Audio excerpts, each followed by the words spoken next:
नमस्कार दोस्तों, स्वागत है आपका एक और न्यू वीडियो में। इस वीडियो के माध्यम से हम आपको बताएंगे कि अगर भगवान से कुछ पाने की चाहत रखते हो तो इस गौतम बुद्ध की कहानी को ध्यान से सुने। तो चलिए चलते हैं वीडियो की तरफ। हम लोग भगवान से हमेशा कुछ ना कुछ मांगते रहते हैं। हमारे मांगने का कभी अंत नहीं होता। कई बार हमारी मांगी मुराद पूरी होती है तो कई बार ऐसा लगने लगता है कि प्रार्थना बेकार जा रही है, भगवान हमारी सुन ही नहीं रहा है। जबकि सच यह है कि भगवान हर किसी की सुनते हैं और सभी की झोली भरने की कोशिश करते हैं। लेकिन जब झोली भरी हो या आपको भरी झोली को खाली करने का तरीका नहीं मालूम हो तो भगवान यही सोचता है कि इसे देने का भी क्या फायदा। अगर आप वस्तुओं का उपयोग समुचित प्रकार से करेंगे तो निश्चित ही आपको आपकी मांगी गई चीज मिल जाएगी। लेकिन अगर आप उपयोग करना ही नहीं जानेंगे तो वस्तु लेकर करेंगे क्या। इस संदर्भ में एक रोचक कथा है। भगवान बुद्ध के एक शिष्य ने कहा, प्रभु मुझे आपसे एक निवेदन करना है। बुद्ध ने उसकी ओर देखा जैसे कह रहे हों कि पूछो। शिष्य ने कहा कि मेरे वस्त्र पुराने हो चुके हैं, अब ये पहनने लायक नहीं रहे, मुझे नए वस्त्र चाहिए। बुद्ध ने शिष्य के वस्त्रों की ओर देखा।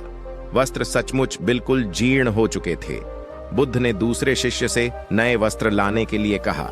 कुछ दिनों बाद बुद्ध अपने उस शिष्य के निवास पर पहुंचे। कुशलक्षेम के बाद उन्होंने पूछा, तुम्हें और कुछ तो नहीं चाहिए? शिष्य ने कहा कि मैं इन वस्त्रों में बिल्कुल आराम से हूं, मुझे और कुछ नहीं चाहिए।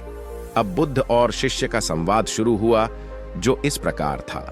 बुद्ध, अब जबकि तुम्हारे पास नए वस्त्र हैं तो तुमने पुराने वस्त्रों का क्या किया?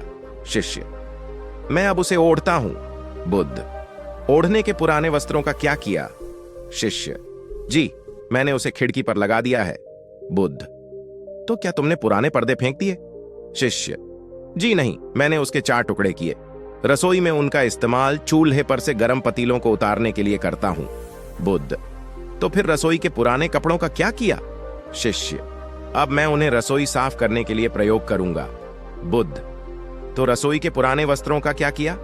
शिष्य, प्रभु वह अब इतना तार तार हो चुका था कि उसका कुछ नहीं किया जा सकता था।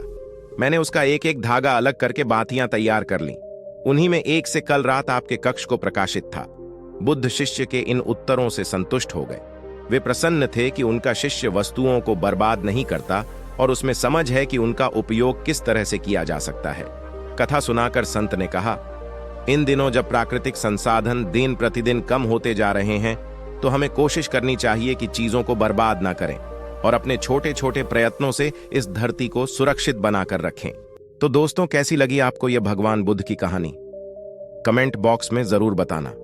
और चैनल पर नए हो तो चैनल को सब्सक्राइब कर ले ताकि जो भी इस चैनल पर वीडियो आए वह आपको मिलती रहे। तो मिलते हैं अगली किसी वीडियो में, तब तक अपना ख्याल रखना।